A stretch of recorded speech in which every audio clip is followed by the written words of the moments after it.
story of Jesus.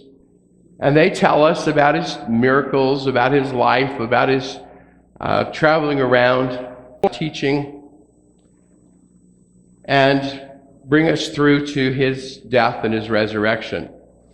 John takes us a step further, goes a bit deeper. He wants to explore more about who Jesus is and to give us I think, a very thought-provoking presentation of ideas about him.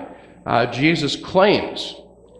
John is the one that tells us the 7 I am statements, where Jesus refers to himself. I am the good shepherd. I am the way, the truth, and the life. And we're not going to go through all of those. But John, in doing that, has some very interesting little stories, and this is really one of them. And we're taking this, out of chapter 7, and I want to spend a little time with the story itself, because I think it's really worth some attention. You may have read it, may not even, as I said, may not even have noticed it. So if you go back to the beginning of what Doug read for us, verses 25 to 27, John starts with kind of the word on the street type of a thing.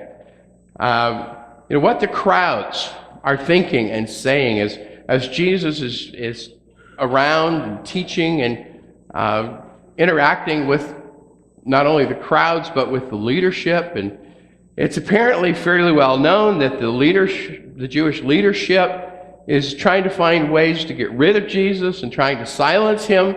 And so that's kind of woven through this story as well. And so they begin, verse 25, is that the crowd is kind of wondering. They see Jesus and they hear him teaching, and they're saying, is this the man they? And I've emphasized the word they in this first series of ideas, because this is kind of what the crowd is thinking. Is this the man they are trying to kill? And they're talking about the Jewish leadership. And they understand the hostility and the anger and the desire of the leaders to get rid of him. But it kind of reminds me of the fact that, just that's often how we work, isn't it? It's the we and the they kind of a thing. And, what are they doing now? We talk about that with government, right? What are they doing now, And so, is this the guy they're trying to kill? In other words, that there is a logical challenge here in the sense that, okay, if they're trying to kill this guy, it can't be because they can't find him, because he's right out here. He's in the open. So that leads to some other thoughts. And that is the fact, that if he is out there and he is teaching openly, they must be allowing him to do that. But that doesn't make sense. We know they want to get rid of him, but they seem to be allowing him. And so the next thought that comes to them is, to the crowd, have they, the religious leaders, decided that he's the Christ, the Messiah? That maybe they're leaving him alone because they feel like he's the one that we're looking for and have been looking for many centuries. And so there's a puzzle here to the crowds, because they know the leaders want to get rid of Jesus, but what could be possibly keeping them from acting against him? But at the same time, the crowd concludes, and this is kind of a paraphrase of what appears to be their thinking, we know that Jesus can't be the Messiah, the Christ. That they feel like they know, even if the religious leaders, their leaders, don't know. That's always kind of an interesting thought, isn't it? That they can see things that their leaders can't, or they can understand, And so the question becomes, why? Why is it the people in the crowd, in the multitude, think Jesus cannot be the Messiah?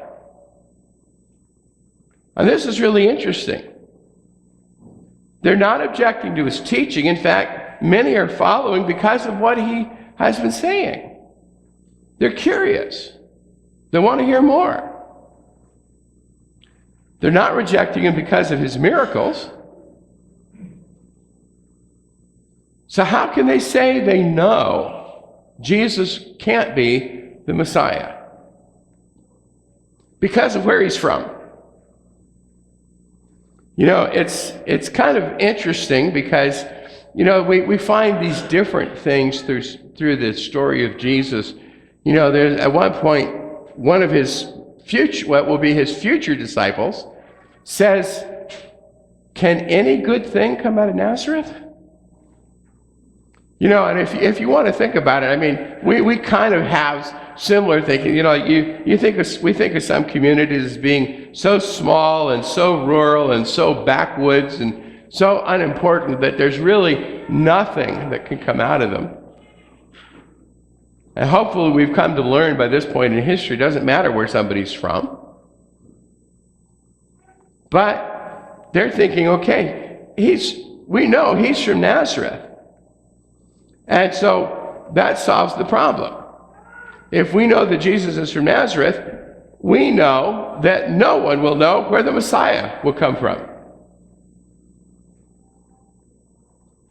And that becomes really interesting, you know, and you may be thinking about the fact that, you know, Matthew, in telling the story of Jesus, tells us both the fact that his birth was foretold to be in Bethlehem and that he would be coming from Nazareth. You know, in other words, like there were ideas there. They were not understood or known, but that was there. But for the crowd, no. We can't know where the Messiah is from.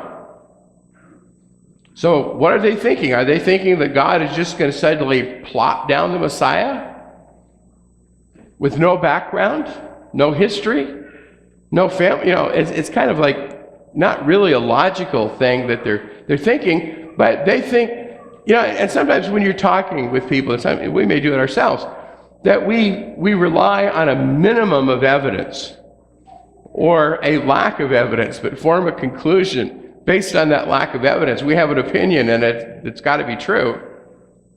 And so that's their opinion. That if we know that Jesus is from Nazareth, that we can't know where the Messiah is coming from, Jesus can't be the Messiah. I don't know about you, but that doesn't really work for me logically, but that did for them. And so the problems, they assume they know who Jesus is and where he's from. Yet we know that Jesus was not literally from Nazareth because he was born in Bethlehem. Bethlehem was a suburb of Jerusalem. Totally different area of that region. You know, so where he's from and who he is, you know, carpenter son, you know, I was reading an interesting description of Jesus, because we don't know much about his background, really. You know, we know that he was son of a carpenter, that he would have grown up learning that trade. And, you know, if you look at the pictures of Israel, Palestine, you don't see a lot of wood. What we translate as carpenter, the Greek word tekton, actually could have worked with stone too. And so this person was talking about the fact that Jesus probably had very large, strong hands. You know, because he'd been working with heavy materials. And so he would not have fit the image in many ways. You know, somebody involved in a construction industry, as we would call it. Somebody from a community, you know, Nazareth up in Galilee, just doesn't work. And they assume that they know about the Messiah, about the Christ, you know? You know, that we know what there is to know about the Messiah.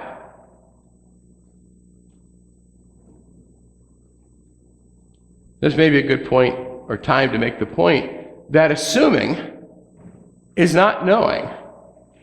And a lot of times as human beings, we substitute assumption for actually learning and knowing. We think we know. It's always interesting to talk with somebody who thinks they know. And you realize they don't know. It's a little bit challenging, isn't it? Because who's the one person you can't teach? Somebody who thinks they know. So, Jesus then replies. And in his reply, we have a very interesting little goodie. You probably never noticed it or thought of it this way.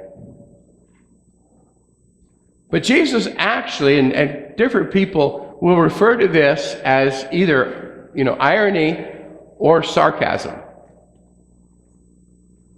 You don't see Jesus doing that very often. But look at what he says. You know me. In fact, the NIV starts with, yes, you know me, and you know where I'm from. See, he's kind of playing along with their ignorance. You think you know? Yeah, you think you know. But goes on basically to say, you don't. And what he does is he answers the question of who am I with the idea of not who am I, but why am I here? And in that answer, there's a really important claim. And the crowd's going to understand the claim. I'm here because I was sent. And one of the important ideas in the Gospel of John that Jesus keeps repeating is the fact that I am not here to do my own will. I am not here on my own. I have been sent. I have been given a role or a task to do. But you do not know the one who sent me. Now, if you think about what he's saying, he is speaking to a Jewish crowd who have, as they have understood the idea, been serving and following God their whole lives. They have been grown up with these ideas about God. And even though they know about God, Jesus said, but you don't know him. There's a difference between knowing about God and knowing God. At one point in John, Jesus is going to say that if you knew God, you would know me. And kind of reverse that around, and if you know me, you know God. But as he says this, the crowd is basically kind of going like, what? But then he says, I know him.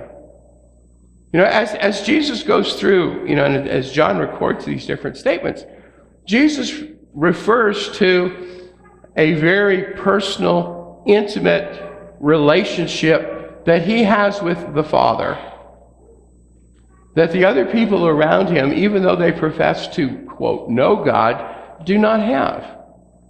I know him. And so he will say at one point, whoever has seen me, has seen the Father. And as he makes these statements, you can just see people whose minds are closed, who think they know God, getting very angry. Why? Because they assume that what they know is right. And Jesus has to challenge them to say, if you knew God, you would do what God does. If you knew God, you would follow me. And so, if you look at the next verse, you see there's a reaction here that comes. It says right away, some wanted to seize Jesus. They're not wanting to run up and hug him. They're wanting to come up and drag him away forcefully because they're angry. They don't want to hear what he has to say. They don't want to be challenged. Now, there is a group in there that John tells us about. He says that there are some. In fact, he says there are many who believe. And their reasoning is like this. They wonder about the miracles Jesus has been doing. One of the important words that's used in the New Testament about what Jesus did is they're called signs. They weren't just things that he did to show off his power. They were things that he did to show his relationship with God. They were signs. They were proofs of who he was. There were many people who rejected them. You know, I don't know how you could see Jesus heal a blind man or a lame paralytic and not wonder, at least, about who he was. And so those who believe, John tells us, asked, could the Christ do any more than this man is doing? That's a good question. In other words, doesn't it sound kind of like they're not really fully persuaded, but at least they're, they're open to an idea here? That there's something more about Jesus than anything they have ever seen, and that Jesus is closer to their concept of what the Messiah would be, and they can't just write him off. But then John tells us the interesting thing is that as there are people in the crowd that are saying this just inflames the leadership. And they want to arrest him. You know, if you think about, there's a circle here in this passage. Remember, it begins with with the crowd asking, isn't this the guy they want to arrest? And as the story works around, it comes back to the point, yeah, they want to arrest him. They want to get rid of him.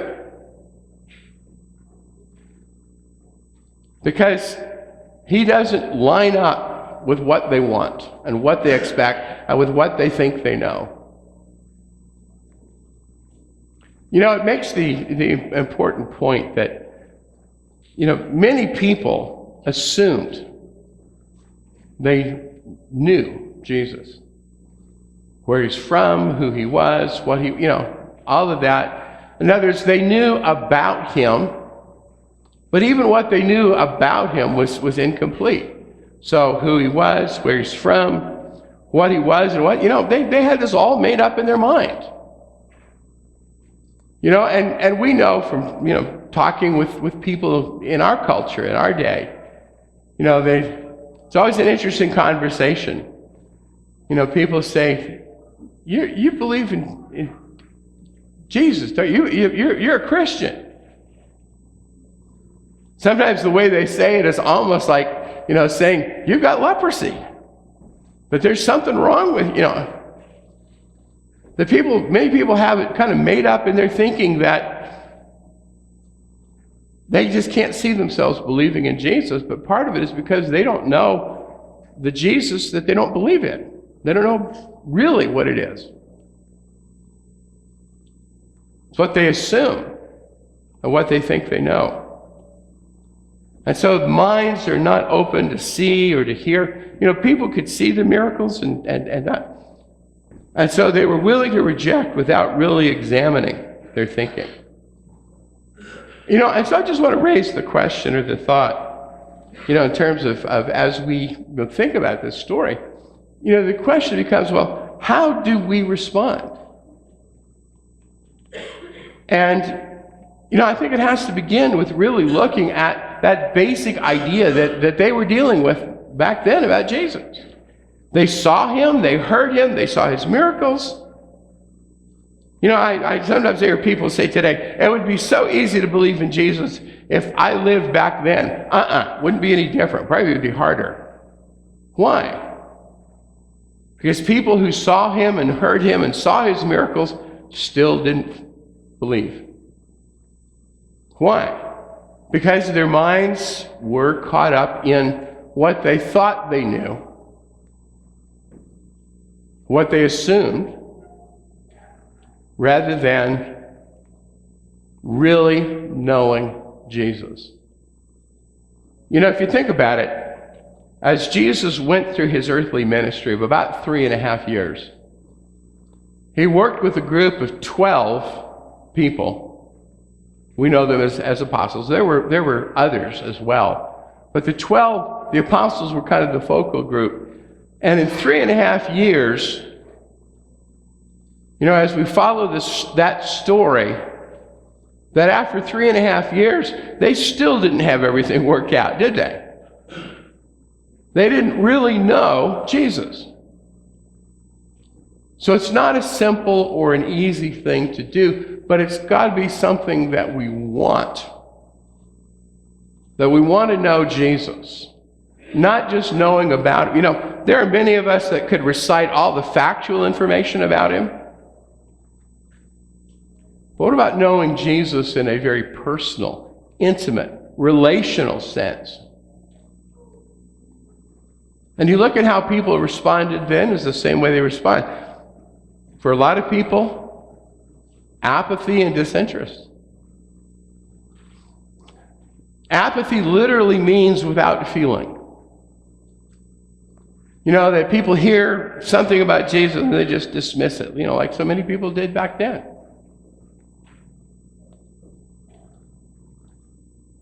I don't know if you've ever thought about it. You know, somebody says, you know, so how you doing? And we say, oh, so-so. Have you ever thought about that so-so is the acronym for same old, same old?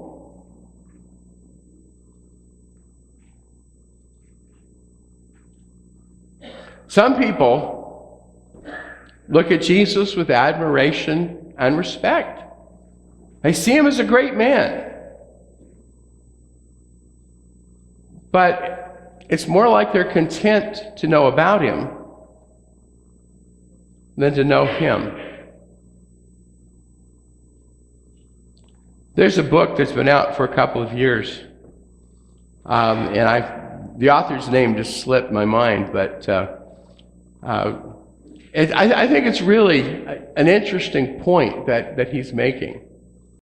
And saying, the title of the book is Not a Fan. And one of the points that he makes very early in the book is Jesus does not need people who are admirers.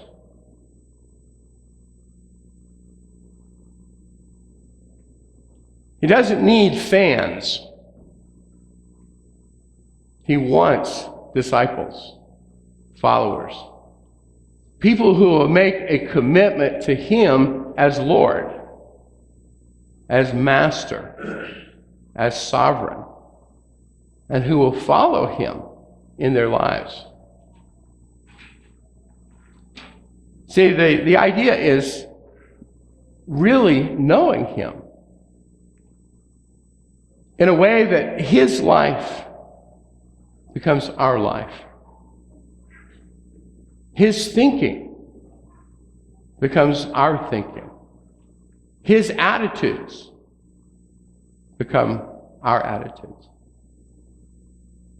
Not to just know about him, but to know him closely and to know him personally. I want to encourage each person here to think about what your relationship with Jesus is. Are you being? Yeah. Are you content with your assumptions? Are you just a fan? Or are you a follower, a disciple? Tim has chosen a song for us to close with that is a song that expresses our desire for commitment to Jesus. And as we sing this, I want to encourage each person to think about, well, what is your relationship? What is your commitment to Jesus? And it may be that you need to move to the next step in that relationship. I want to encourage you to think about that relationship and about that commitment, and if we can help you with that, I encourage you to talk with me or one of the other elders after we're done. Let's stand as we sing.